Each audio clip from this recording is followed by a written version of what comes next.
শিরে জটা ত্রিলোচন ভস্যঙ্গে বিভীষণ সদাই জপরে রাম নাম। তাহলে শিরে জটা কার? মা জটা শিরে কার? শিবের। ঠিক ঠাকুর ঠিক বলেছেন, শিরে জটা শিব। সেই ভোলানাথ তার মস্তক থেকে গঙ্গা যমুনা বিরাজ করে বাবা। সে কুলকুল রবি তোমার গোবিন্দ চরণ ধুয়ে দেয় নয়নের জলে কাঁদে। আর তারও বামে এক নারী তুলনা দিবে নারী, তার বামে এক নারী। আহা কি বলবো মরিমা, ও মা সে রূপের কি ঝলক।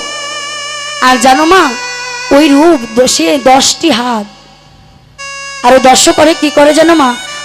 ওই মা কোলে লয়ে গিরি ধরে ননি খাওয়ায় 10 করে, কোলে লয়ে গিরি ধরে ননি খাওয়ায় 10 করে।